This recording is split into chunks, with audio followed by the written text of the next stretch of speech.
ओम परमात्मने नमः. नमस्कार. मी आहे तुमचा मित्रजीत. गीतेच्या या 105व्या भागामध्ये तुमचं मनपूर्वक स्वागत आहे. अध्याय 2, श्लोक 55. श्री भगवान उवाच. प्रजहाति यदा कामान् सर्वान् पार्थ मनोगतान् आत्मन्येवात्मना तुष्टः स्थितप्रज्ञस्तदोच्यते. स्थितप्रज्ञेची व्याख्या करतात भगवंत. श्री भगवान म्हणाले, हे पृथानंदन, ज्या काळी साधक मनात आलेल्या संपूर्ण कामनांचा उत्तम प्रकारे त्याग करतो आणि आपण आपल्यातच संतुष्ट राहतो, त्या काळी तो स्थिर बुद्धी म्हटला जातो किंवा स्थितप्रज्ञ म्हटला जातो. पहा, भाषांतर असं आहे की श्री भगवान म्हणाले, हे पार्थ, जेव्हा तो मनाने रचलेल्या सर्व प्रकारच्या कामनांचा व्यवस्थित त्याग करतो, आत्म्यामध्येच त्याला आत्मसंतोष मिळतो, तेव्हा त्यास स्थितप्रज्ञ म्हटले जाते. पहा, आता सगळ्या प्रकारच्या कामनांचा त्याग करण्याची भाषा इथे बोलली गेली आहे. ह्याचे खूप वेगळे वेगळे अर्थ काढले जातात, त्यातले बरेचसे चुकीचे आहेत, हे लक्षात घेतलं पाहिजे. अशी व्यक्ती की जिला कामना नाहीत, लक्षात घेतलं पाहिजे.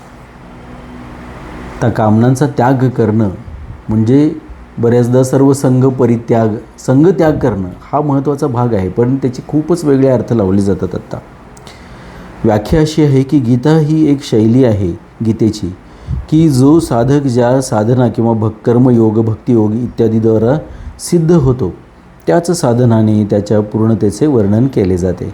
जसे योगात साधक भगवंताशिवाय आणखी काहीच नाही अशा अनन्य योगाने उपासना करतो. अध्याय 12 श्लोक 6. अनन्य भक्ती म्हणजे तुझ्याशिवाय अन्य काहीच नाही अशी भक्ती. म्हणून सिद्ध अवस्थेमध्ये तो संपूर्ण प्राण्यांच्या विषयी द्वेषभाव रहित होतो. अध्याय 12 श्लोक 13. ज्ञानयोगात साधक स्वला गुणांपासून संपूर्णपणे असंबद्ध तसेच निर्लिप्त समजतो. जे सत्व, रज, तम हे तिन्ही गुण आहेत, त्या तिन्हींपासून असंबद्ध म्हणजे संबंध नसलेला आणि निर्लिप्त म्हणजे त्यांनी लिप्त न झालेला, वेष्टित न झालेला त्या गुणांनी, ते गुणांचं आवरण त्याच्याभोवती नाही आहे. उलट पक्षी तो स्वतःच त्या गुणांचं आवरण झालेला आहे, आत्मा त्याचा. अध्याय 14 श्लोक 19. म्हणून सिद्धावस्थेत तो संपूर्ण गुणांपासून सर्वथैव अतीत होतो. अध्याय 14 श्लोक 22 ते 25. तसेच कर्मयोगात कामनेचा त्याग मुख्य सांगितला आहे, म्हणून सिद्धावस्थेमध्ये तो संपूर्ण कामनांचा त्याग करतो. ही गोष्ट या श्लोकात सांगतात. सातत्याने कर्मयोगाला सांगितलेला आहे किंवा त्याचा भावार्थ ते एका ठिकाणी प्रगट करतात, सांगतात की सर्व कर्मारंभ परित्याज्य, सर्व कर्मांच्या आरंभांचा त्याग कर म्हणून अर्जुनाला सांगतील पुढे. अर्जुन म्हणजे तुम्ही आणि मीच. एक कर्मांच्या आरंभी ह्या संकल्प आणि कामना निर्माण होतात, त्या आरंभाचा त्याग कर. म्हणजे कर्माचा त्याग करायला नाही सांगत, आरंभी जे संकल्प आणि कामना, जी जे फळाच्या अपेक्षा, जो हेतू निर्माण होतो, त्याचा त्याग करायला सांगतात. जाऊया पुढे आपण. म्हणून सिद्ध अवस्थेमध्ये तो संपूर्ण कामनांचा त्याग करतो, ही गोष्ट या श्लोकात सांगतात. प्रजहाती यदा, अर्थात हा कामनांचा त्याग हा ज्ञानी माणसांनी केलेला असतो. भक्तिमार्गातल्या म्हणजे जे साधक आहेत त्यांनीही केलेला असतो. कर्मयोगातल्या साधकांना विशेषतः तो त्याग करण्यासाठी प्रयत्न करावा लागतो. या कर्मामागचं एक आपण म्हणतो मोटिवेशन, खूप त्याचे मोटिवेशन देणारे स्पीकर्स पण आहेत, लक्षात घ्या. इथे कर्तव्यापेक्षा मोठं मोटिवेशनच नाही म्हणून भगवंत सांगतात. मग दुसऱ्या कुठल्या प्रेरणेची आवश्यकता काय आहे? कोणत्या प्रेरणेने तू काम करणार आहेस म्हणून भगवंत विचारतात. मग संकल्प आणि कामनांची आवश्यकता नाही. तुम्ही तुमचं कर्तव्य करत असाल तर तुम्हाला त्यांची आवश्यकताच राहत नाही, मोटिवेशनची सुद्धा गरज नाही आणि मग मोटिवेशनल स्पीकर्सची सुद्धा गरज नाही. खूप गोंधळ घातलेला आहे ह्या मोटिवेशन या शब्दाने, इन्स्पिरेशन थोडासा चांगला शब्द आहे त्याच्यापेक्षा बरा. I am motivated by him किंवा I am inspired by him, यातलं मी इन्स्पायर्ड बाय हे जास्त मान्य करीन, पण तेही गरज नाही. काही इन्फ्लुएन्सर्स पण आहेत. या गोष्टींना अध्यात्मामध्ये स्थान नाही. प्रजहाती यदा कामान सर्वान पार्थ मनोगतान, या पदांचा अर्थ हा झाला की कामना स्वमध्येही नाही आणि मनामध्येही नाही. कामना तर येणारी जाणारी आहे आणि स्व निरंतर राहणारा आहे. म्हणून स्वमध्ये कामना कशी होऊ शकेल? मन एक करण म्हणजे साधन आहे आणि त्याच्यात ही कामना निरंतर राहत नाही, तर त्यात येते मनोगतान. म्हणून मनात ही कामना कशी होऊ शकते? मनामध्ये कामना निर्माण होते, म्हणजे बाहेरून येते कुठून तरी ती. परंतु शरीर, इंद्रिय, मन, बुद्धीशी तादात्म्य झाल्यामुळे मनुष्य मनात निर्माण होणाऱ्या कामनांना आपल्यात मानतो. पहा, खूप सूक्ष्म विचार स्वामीजी इथे सांगतात. एखादी वस्तू बघितली की आपल्या मनामध्ये कामना निर्माण होते की ते मला हवं आहे आणि मग मी ते मिळवण्यासाठी अमुक अमुक करेन, आणि मग फळाच्या अपेक्षेने आपण काम करायला लागतो आणि मग तो हेतूच होऊन जातो की मला त्याच्यासारखं ते अमुक तमुक पाहिजे आहे, जे काय असेल ते. एक कामना ही बाहेरून आत येते. म्हणून म्हटलं मनोगतान, मनामध्ये जी गेलेली आहे, जी मनातून बाहेर आलेली आहे असं म्हटलेलं नाही, मनातून बाहेरून आत गेलेली आहे. ही जी धारा आहे ती नष्ट करून राधा व्हायचं आहे. हे जे मन आहे ते नष्ट करून नम व्हायचं आहे. ही जी प्रवाहाची जी उलट होणं प्रवाह, हा समजून घेण्यातला ह्यातला भाग आहे. जहाती या क्रियेबरोबर उपसर्ग म्हणजे प्रजहाती म्हणण्याचे तात्पर्य साधक कामनांचा संपूर्णपणे त्याग करतो. कोणत्याही कामनेचा थोडासा अंशसुद्धा बाकी राहत नाही. आपल्या स्वरूपाचा केव्हाही त्याग होत नाही आणि ज्याच्याशी आपला काहीही संबंध नाही त्याचाही त्याग होत नाही. त्याग त्याचाच होतो जे आपले नाही पण त्याला आपण आपले मानले आहे. तसेच कामना आपल्यात नाही, परंतु आपण तिला आपल्यात मानून घेतले आहे. या त्याचा मान्यतेचा त्याग करायचा आहे. पहा, म्हणजे इथे ज्यावेळेला सांगतात की सगळ्या कामनांचा ज्यांनी त्याग केलेला आहे, याचा अर्थ काय? ती माझी कामना आहे असं जे मानलेलं आहे आपण, त्या भावनेचा त्याग करायचा आहे, या मान्यतेचा त्याग करायचा आहे. म्हणून तेथे प्रजहाती म्हणजे त्याग करणं आहे, पण म्हणजे सूक्ष्मतेने. हा शब्द नेहमी येईल त्यावेळेला सावध झालं पाहिजे. सूक्ष्मता तिथे अभिप्रेत आहे. आपण टप्प्याटप्प्याने वास करत जातो, एका ठिकाणी राहत नाही, मग तो प्रवास होतो. एका ठिकाणी राहणं म्हणजे वास आहे. सूक्ष्मपणाने सगळीकडे वास करत जाणं, सरकत जाणं म्हणजे प्रवास आहे. लक्षात घेतलं पाहिजे. अनेक अशा गोष्टी अशा आहेत की जिथे म्हणजे म्हणून म्हणजे मगाशीच आपण बघितलं ना, ज्ञ आणि प्रज्ञ. ज्यावेळेला ज्ञ म्हणतो त्यावेळेला ज्ञान असतं, प्रज्ञ म्हणजे सूक्ष्म ज्ञान असतं, जे परमात्मा सिद्धी आहे की आत बाहेर सगळीकडेच परमात्मा आहे. हे लक्षात घेतलं पाहिजे. ती कामना आहे ती सुद्धा त्याचंच रूप आहे, परंतु ती परमेश्वराचं रूप घेऊन येते तेव्हा तिचा विषय वेगळा असतो. ती आध्यात्मिक रूप घेऊन येते तेव्हा तिचा विषय वेगळा असतो. ती असूयेतून निर्माण होते, क्रोधातून निर्माण होते, म्हणजे ज्याला षड्रिपू म्हटलेलं आहे, काम, क्रोध, मद, मोह, लोभ, मत्सर, यातून निर्माण होते. ज्या वेळेला ती कामना लक्षात घ्यायला पाहिजे, तेव्हा त्या ठिकाणी ती आपली नाही हे समजून घेतलं पाहिजे. तिचा प्रभाव बाहेरून आलेला आहे कुठून तरी आणि ती मनात आत प्रविष्ट झालेली आहे आपल्या, हे लक्षात घेतलं पाहिजे. म्हणजे कामनासुद्धा दोन प्रकारच्या आहेत. आध्यात्मिक ज्या कामना आहेत लक्षात घेतलं पाहिजे, त्या भौतिक, आदिभौतिक, आदिदैविक ज्या काही कामना आहेत त्याच्यापेक्षा पलीकडे असतात, समजून घेतलं पाहिजे. येथे कामन शब्दात बहुवचन असल्याने सर्वांपद त्याच्याच अंतर्गत येते. तरी पण सर्वांपद देण्याचे तात्पर्य कोणतीही कामना राहू नये आणि कोणत्याही कामनेचा कोणताही अंश शिल्लक राहू नये.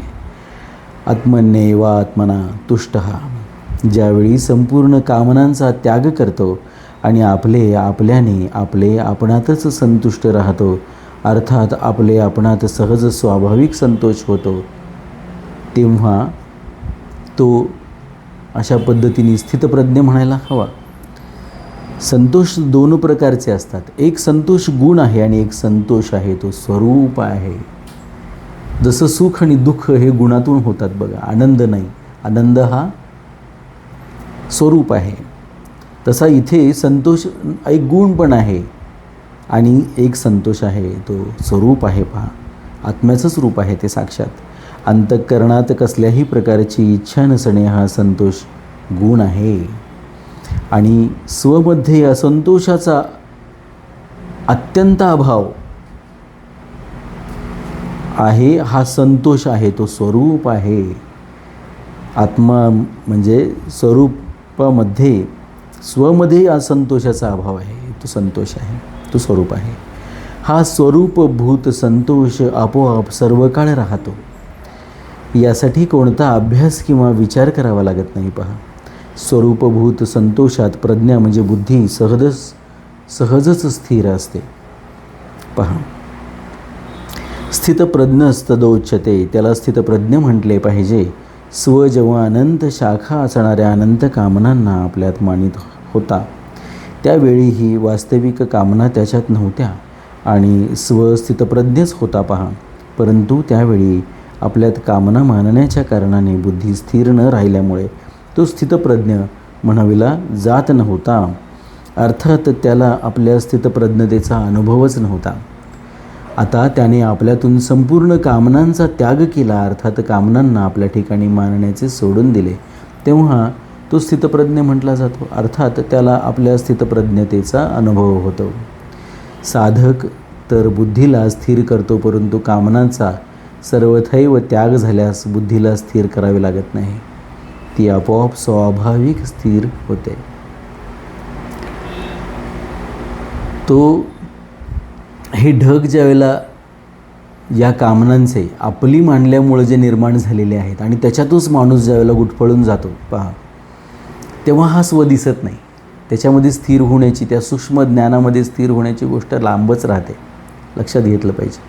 परंतु हे ढग, कामनांचे ढग जे आपण मांडलेले आहेत ते दूर होताच ते ज्ञानाचं आकाश हे अगदी निखळ होतं, निर्मळ होतं, अनघ होतं, स्वच्छ होतं. पहा, आणि ते दिसायला लागतं.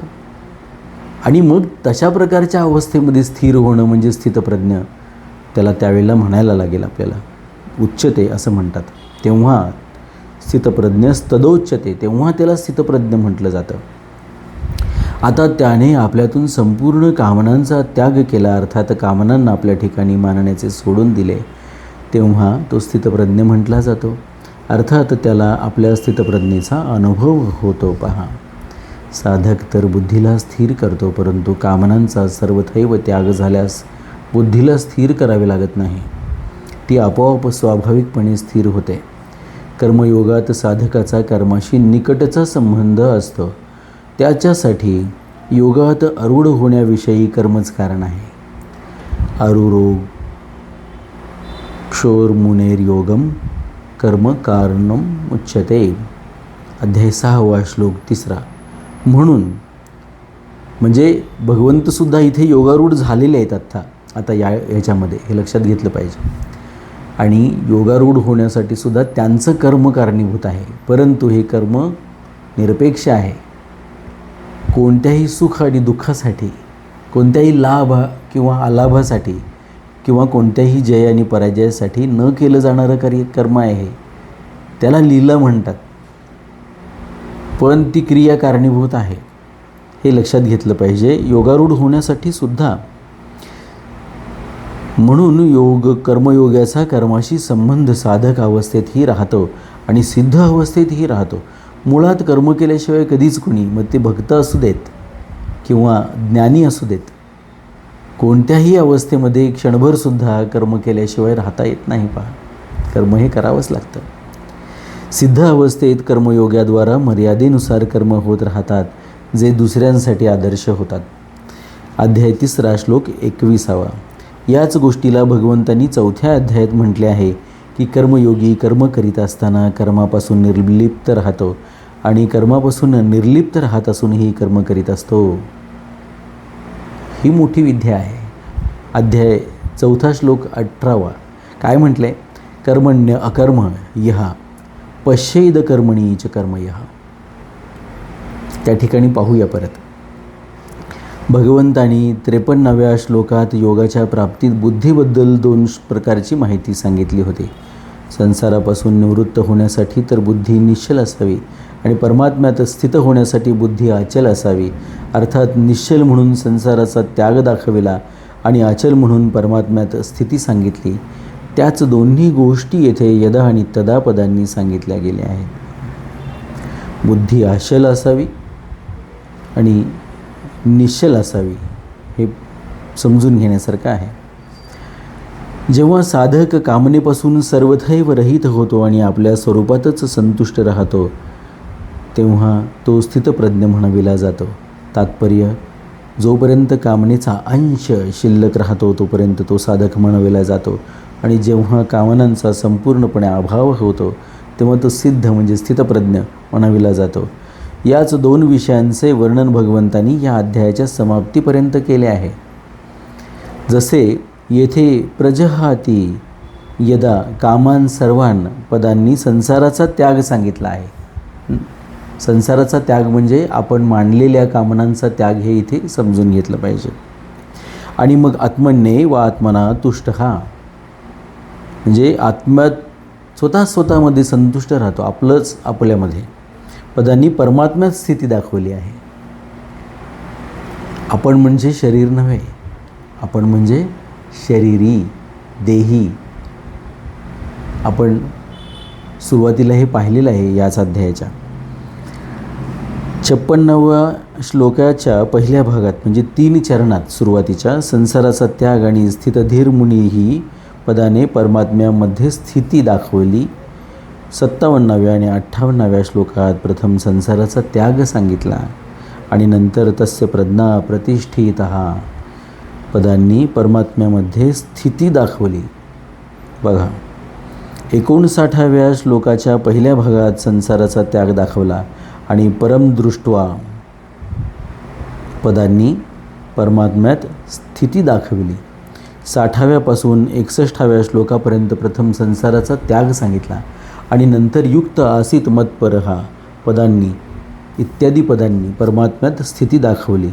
62व्यापासून 65व्या श्लोकापर्यंत प्रथम संसाराचा त्याग दाखविला आणि मग बुद्धी ही पर्यवतिष्ठते म्हणून पदांनी परमात्म्यात स्थिती दाखवली. पहा, 66व्यापासून 68व्या श्लोकापर्यंत प्रथम संसाराचा त्याग सांगितला आणि मग तस्य प्रज्ञा प्रतिष्ठिता पदांनी परमात्म्यात स्थिती दाखवली. 69व्या श्लोकात या निशा सर्व भूतानां तसेच यस्यां जागृती भूतानी पदांनी संसाराचा त्याग सांगितला आणि तस्यां जागृती संयमी तसेच सा निशा पश्यतो मुनेः पदांनी परमात्म्यात स्थिती दाखवली. 70व्या आणि 71व्या श्लोकात प्रथम संसाराचा त्याग दाखविला आणि मग स शांतीम अधिगच्छती पदांनी परमात्म्यात स्थिती दाखवली. 72व्या श्लोकात नैनाम प्राप्य विमुह्यती हा शेवटचा श्लोक आहे. पदांनी संसाराचा त्याग दाखविला आहे आणि ब्रह्मनिर्वाणम मृच्छती इत्यादी पदांनी परमात्म्यात स्थिती दाखवली आहे. ढोबळमानाने कृती किंवा कर्म जे आहे ती संसाराचा त्याग आणि भगवंतामध्ये स्थिती, संसाराचा त्याग आणि भगवंतामध्ये स्थिती या अनुषंगाने सूक्ष्मतेने पाहता आपल्या लक्षात येतं. लक्षणं मात्र ती त्या पद्धतीने आपण त्या श्लोकामध्ये जाणून घेऊया. या श्लोकाचा परिशिष्ट भाव असा आहे की एक विभाग अस्थिर बुद्धिवाल्यांचा आहे आणि एक विभाग स्थिर बुद्धिवाल्यांचा आहे. अस्थिर बुद्धिवाल्यांचा विचार तर पूर्वी 41व्यापासून 44व्या श्लोकापर्यंत सांगितला आहे. आता स्थिर बुद्धिवाल्यांचा विचार 55व्यापासून 71व्या श्लोकापर्यंत सांगतात. ज्यावेळी साधक सांसारिक आवडीचा त्याग करून आपल्या स्वरूपात स्थित राहतो त्यावेळी तो स्थिर बुद्धिवाला म्हटलेला आहे. तो सांसारिक कामनांचा आपल्या नाहीत असं समजून त्याग करतो. त्या अनुषंगाने बाहेरून कुठून आलेले असतात म्हणून तो त्याचा त्याग करतो. पहा, ज्याचा परमात्म्याचा उद्देश असतो त्याची बुद्धी एकनिश्चयात्मक असते, कारण परमात्मा ही एकच आहे. परंतु ज्याचा संसाराचा उद्देश असतो त्याची बुद्धी असंख्य कामनावाली असते. आता इथे खूप एक गोष्ट लक्षात घेण्यासारखी आहे की परमात्मा कधीच बहु झालेला आहे. एको अहम बहुश्याम, तो एक असला तरी तो आता विविध भिन्न भिन्न रूपांमध्ये दिसतोय. म्हणून असतसुद्धा अंतिमतः सतच आहे आणि तेही नष्ट होत नाही म्हणतात, ते रूप बदलत राहतं. सतसही जे आहे त्याच्यात परिवर्तन होत नाही म्हणून सांगितलं. असतमध्ये सातत्याने परिवर्तन होत राहतात. तर हा फरक त्यातला लक्षात घेतला पाहिजे. म्हणून स्थिर बुद्धी म्हणत असताना या सतचा विचार केला पाहिजे. ज्याचा परमात्म्याचा उद्देश असतो त्याची बुद्धी एक निश्चयात्मिका असते, कारण परमात्माही एकच आहेत. परंतु ज्याचा संसाराचा उद्देश असतो त्याची बुद्धी असंख्य कामनावाली असते, ज्याचं वर्णन केलेलं आहे मागे. अनेक शाखा असलेली बुद्धी असते, कारण त्याचा एक निश्चय झालेला नसतो. पण हा विषय स्वधर्माच्या संदर्भाने त्या ठिकाणी आलेला आहे हे लक्षात घेतलं पाहिजे.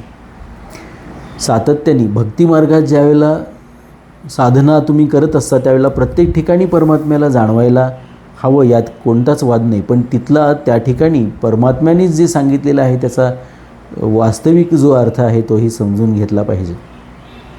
व्यावसायात्मिक बुद्धीमध्ये स्थिर झालेला त्याला बुद्धी त्या स्वधर्माच्या दृष्टीने त्याच्यामध्ये कुठल्याही प्रकारचे मनामध्ये फाटे फुटले नाहीत, त्याचे अनेक स्वधर्म नाही आहेत, अशा प्रकारची ज्याची बुद्धी आहे आणि मग तो स्वधर्माचं पालन करताना यश आणि अपयशाची तो पर्वा करत नाही, तो समतेमध्ये स्थिर आहे, अशा प्रकारे ज्याची बुद्धी झालेली आहे तो अनेक शाखावाली बुद्धी असलेला नाही आहे.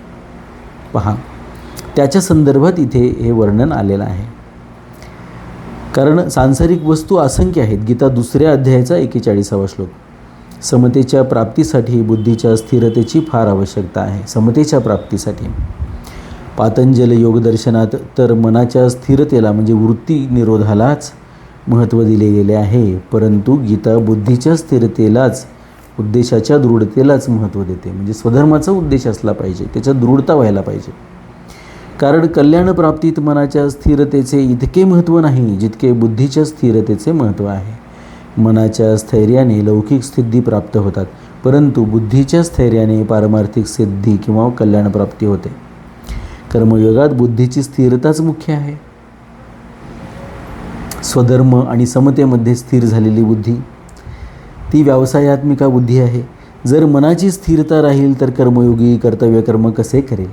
कारण मन स्थिर झाल्यास बाहेरच्या क्रिया सगळ्याच थांबतात. मन स्थिर होण्याचं इथे सांगितलेलं नाही आहे, लक्षात घेतलं पाहिजे. भगवानसुद्धा योगात समतेत स्थित होऊन कर्म करण्याची आज्ञा देतात. योगस्थः कुरु कर्मणी, अध्याय 2 श्लोक 48. प्रजहाती आणि कामान सर्वान पद देण्याचे तात्पर्य हे आहे की किंचित मात्र सुद्धा कामना राहू नये. कामना निर्माण होतात मनामध्ये, लक्षात घेतलं पाहिजे, परंतु त्या आपल्या नाहीत हे समजून घेतलं पाहिजे. स्वधर्माच्या दृष्टीने त्यांचा काहीच उपयोग नाही, आपल्याला हे समजून घेतलं पाहिजे. स्वधर्म पालन करण्यासाठी म्हणून मनामध्ये कामना निर्माण होत असेल आणि हात जर गांडीव धनुष्याकडे जात असेल तर ती आध्यात्मिक कृती ही कर्म होतच नाही, लक्षात घेतलं पाहिजे. त्याचा कोणताच पुण्य आणि पापाच्या तुमच्या त्या बॅलन्स शीटवर, ताळेबंदावर परिणाम होत नसतो. म्हणून या ठिकाणी संपूर्ण त्याग व्हावा हे असं म्हटलेलं आहे कामनेचा. त्याचा अर्थ असा आहे की ती कामना माझी नाही ही भावना दृढ व्हावी. कारण ही कामनाच परमात्मा प्राप्तीत मुख्य बाधक आहे. ही कामना जी आहे तिला आपलं म्हणणं हेच मुळात स्वधर्म पालन करण्यामध्ये आणि समता प्रस्थापित होण्यामध्ये बाधक आहे. हाही त्याचा अर्थ लक्षात घ्यावा.